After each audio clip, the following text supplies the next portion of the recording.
Hey there. It is networking season. Summer's over, fall has begun. Most organizations have restarted their meetings if they took some kind of summer break. There are events that conferences, regional, local conferences, even national and international conferences that are starting to be held again in person because the restrictions have been lessened and people are dying to get out of their house, even introverts like me, and actually meet people and talk one on one with people again. So, if you are ready to go out and about and actually come into contact with real humans that you can make connections with and hopefully support in your business, right? Work together as clients, referral partners, etc. You want to make sure that every minute counts, that you use these events and your resources of time, money, and effort so they are high value, right? None of us likes to go to an event and go, well, that was a complete waste of my time, right? If there's any lesson that we got out of the pandemic, and of course there are many of them, probably the biggest is the value of our time and how much we want to make sure we spend it in a high value way. My name is Winnie Anderson. I am a brand and content designer and a content strategist and consultant, and I work with service-based businesses to help them position and pre-sell themselves using great content and messaging so they attract more of their great clients and help those people decide to buy. No sales involved, right? Because marketing's job is to do the selling for you. So in this video, I'm going to just share some quick tips with you. I could go on about this forever because I just love the subject so much. And I've actually decided that I'm going to do this in two parts. So I'm going to do this in two parts because there's that much information, and I want to talk about how you can be memorable, how you can connect with people, how you can come across as helpful, share useful information, really make a good connection, be memorable, stand out, not come across as salesy, pushy, or goofy. So let's dive in. At these events, you're going to hear two questions most of all. So, what do you do? And do you have a card? Right. If for no other reason, it's because people are polite. And this is the natural conversation that people have. Do you have a card?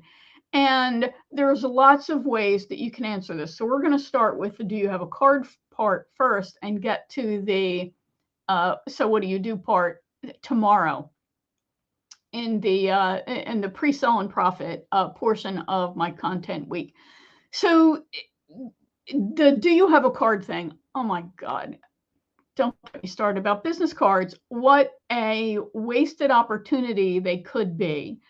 These little teeny tiny squares that you try and cram all this information on.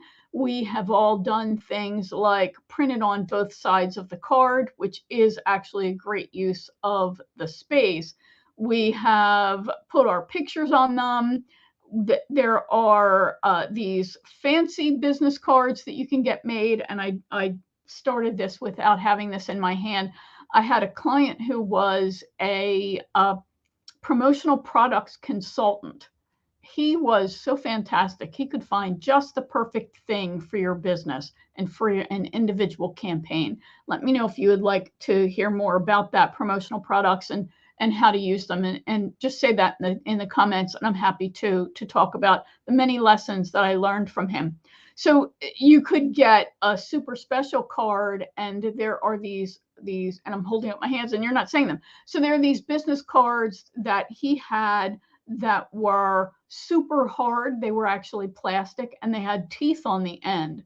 So you could use it as a scraper. How fabulous is that? So you could keep that in your wallet, and then if you're ever out and you're windshield frosts over, by the time you turn on the defroster and sit there and wait, you can actually get out and scrape it with what's in your card. It was super clever. And if you could come up with a message that fit in with something to do with frost or freeze or winter or frozen or whatever, it would be a nice tie-in, especially if you are living and working in an area where that kind of stuff happens. And it happens to me up here in the Buffalo, Niagara region.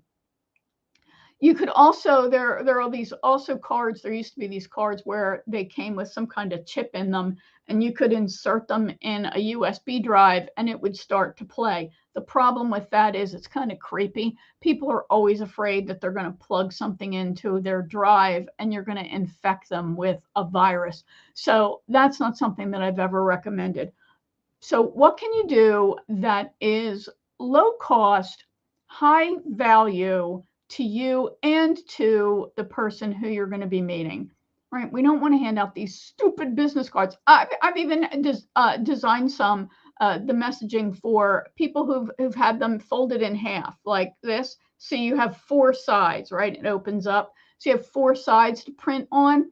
That can be useful too. I created one for, actually when I was an employee, I created one that was not a business card, but was a resource for our employees to be able to use. So if you're looking for some great strategies for your employees to have content at their fingertips, let me know below, and I'm happy to share more about coming up with content solutions for your employees. Anyway, so no business cards. So if somebody says, do you have a card? One strategy you could use is to say, I don't, but if you give me one of yours, I'll shoot you an email and say hi. Now, the problem with that is people can, again, be kind of creeped out because they're thinking, oh, are you going to put me on your email list? No way, right? That's gross. Remember, we've all been burnt by, shall we say, overzealous marketers and salespeople. So we're a little hesitant. We want to meet people. We want you to be nice, but we don't want you to be icky and creepy. So here's my all-time favorite strategies for creative solutions when you're at a live event. And your natural inclination would be to give or get business cards from people. No card. Number one is you could do a postcard. Postcards are, they average in size, but the biggest one is like a 5x6 kind of thing, 5x7. So you have the regular size, which is like 4x5 or so, and then you have the larger, and then you can even create, super big balloons. So, or balloons, why did I say balloons? You can make super big ones. The point is you've got a nice heavy piece of material that you've printed on. You can make it glossy or matte finish, and you've got a lot more space to include information on. You don't want to overload it, but you've got lots more space that you can include information on. So you could, the ideal thing to do would be to have messaging that then drives people to a great piece of content that makes sense for them. And since you're going to be handing these out at an event, it could be that maybe you want it to start with your top of the funnel, but I hate that, the buying highway, the buying journey, top of that journey content that you send people to, and they start to get brought into your profit path, their buying journey, right? So that's one way you could do that. You could, but please don't just send people to the homepage of your website. That is a recipe for a disaster unless you know the homepage of your website is fantastic. Most people have website shame. So a best strategy, plus you're going to start tracking this. So you could have people go to that specific page where they're going to get that specific offer. It can be gated or ungated, meaning they can opt in or not opt in. So that's for a nice postcard size, a small postcard or a big postcard. I recommend I like slightly bigger, but I also like a standard size postcard so you can actually mail it, right? If you want. So this is really why when you're coming up with content strategy, when you're coming up with content, period, you need to think strategy first. What am I trying to do? What's the best way of doing it? What's my message going to be? What is my most wanted action? And where am I going to be driving these people to? How am I going to track if this particular piece of content is successful? So, and if you want, a list of those questions, let me know below and I'll put something together and I will get that to you. But that would be a really great thing to hand out instead of a business card. It is too big to stick in their pocket and lose. It has a space for more information. It's different. No one else, I promise you, is going to be doing this. So you're going to stand out. Yes, they can't just put it in their pocket. That's true. That's the whole point. So they're more than likely not going to lose it. If they throw it on their desk, it's unlikely to get lost in the shuffle of the crap that's on their desk. We've all come home with a stack of business cards that we swear we're going to use and follow up on, and we don't because it's a pain. So this is a way to have something that is going to stand out and really be attention getting. The next thing you could do, number 2, is you could create a rack card for you. When people say, so what do you do? Or when they ask for your card, you can say, I don't have a card. I have this. So a rack card, you have seen these. I didn't think to bring one in because I have them in my car. A rack card is about this tall. And you've seen them when you go anywhere and you've seen a display with these double-sided, sometimes they're whole brochures, and they're literally in a rack, hence the name rack card.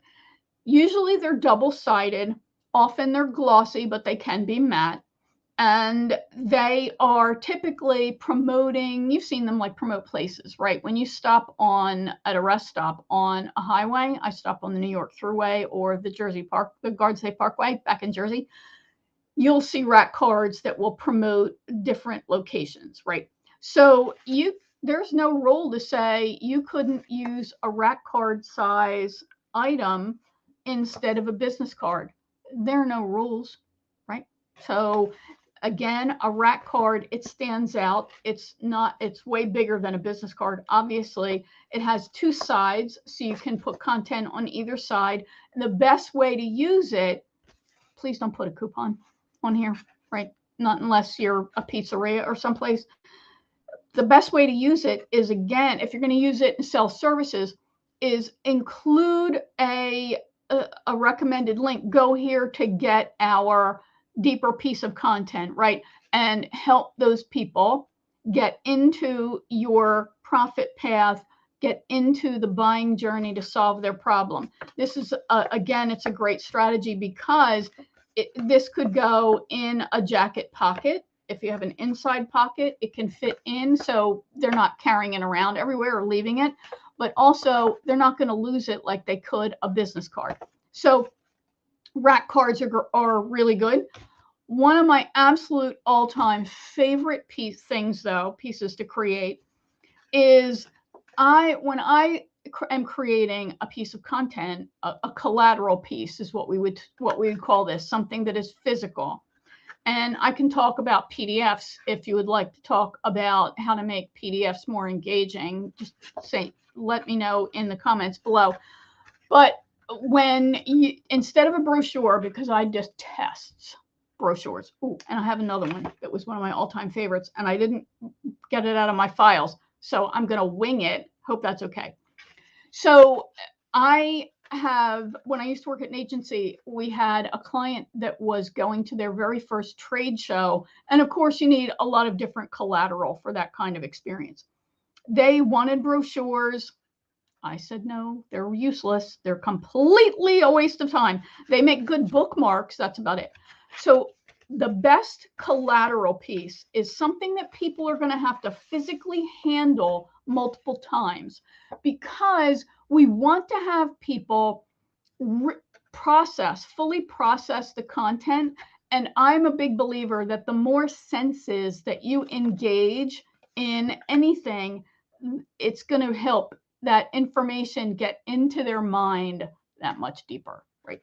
So here's one of the things I created for this client. I created, and I don't know how big this is. You'd have to work with your printer and your copywriter or your content strategist. If you're working with an agency, you can work with them. You can create sort of like a rack card, only extra long. Rack cards they're like 4 by 9. Okay, that's what this would be. Well, this is a little bit longer. This is a rack card.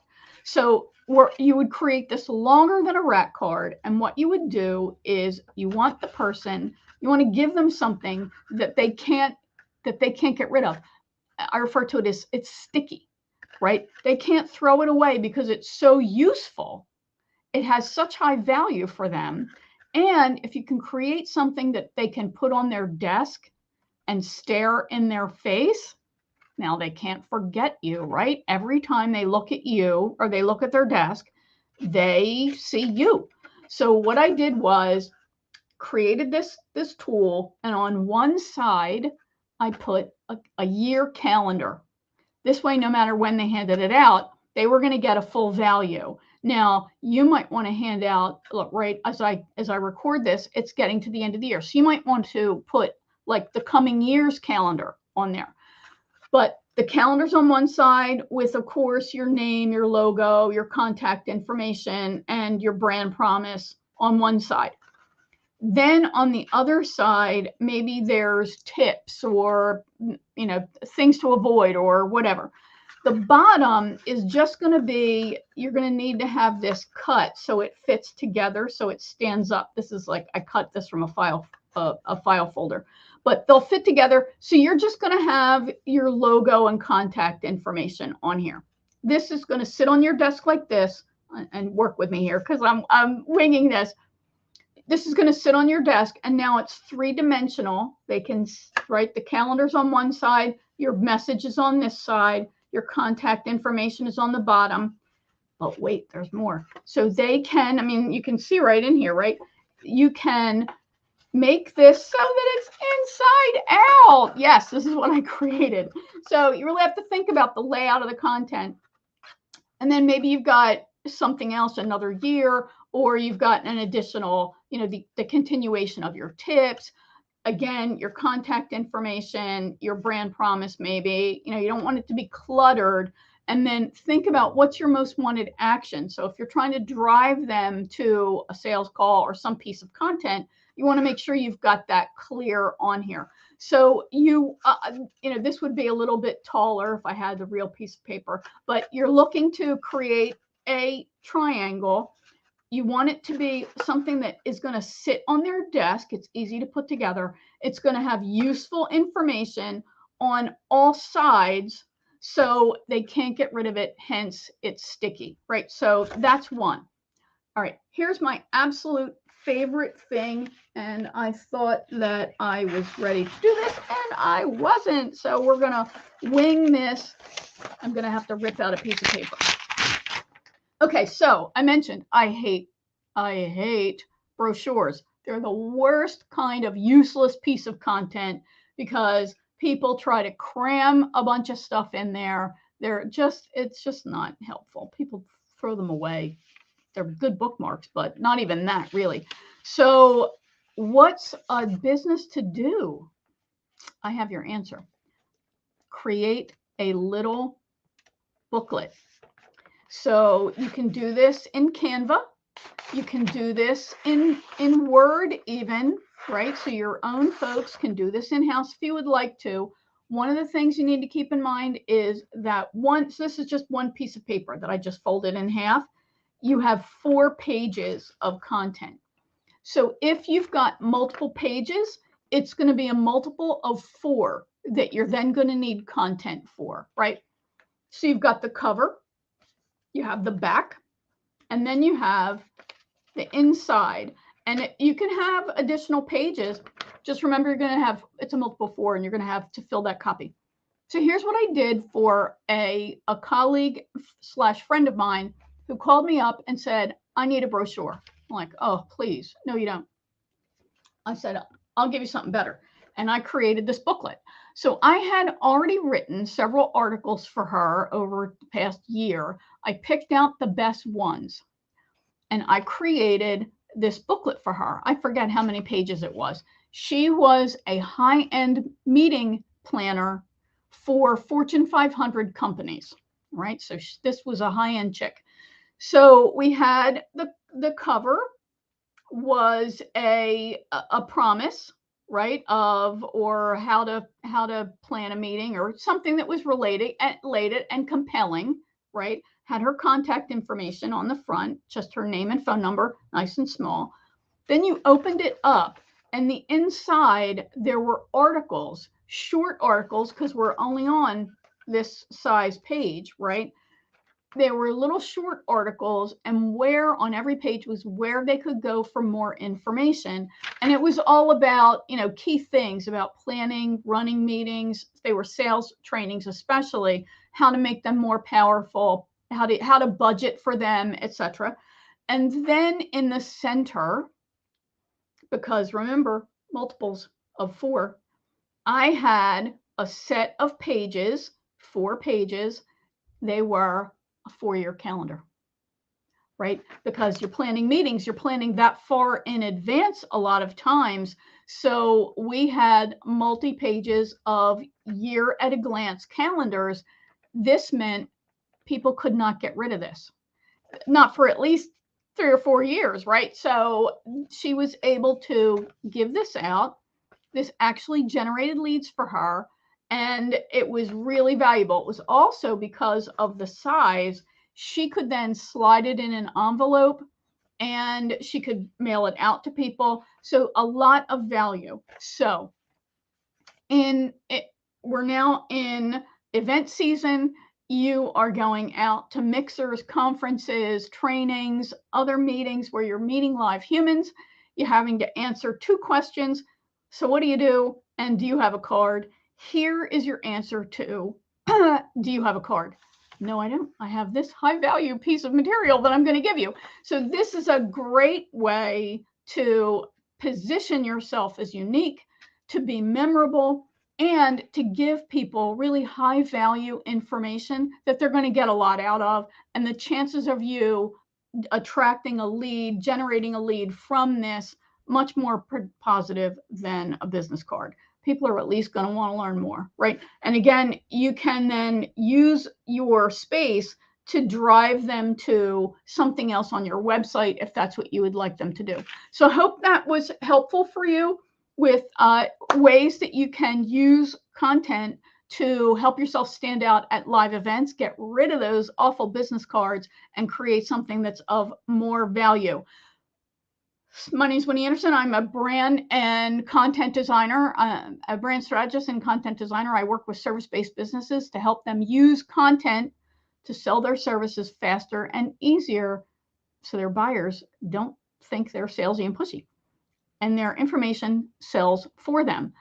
In tomorrow's video, in part 2 of this, whenever you're watching it, I am going to cover how to answer, so what do you do? I'm going to share with you something I've only ever shared with my paying clients. So I don't know how long I'll leave this video up, but I'm going to share with you the formula that results in people giving you their business card and saying, we have to talk. All right, so catch me later, and I will share that with you tomorrow. Have a great evening. I am out of here, and I'll talk to you again soon. Bye for now.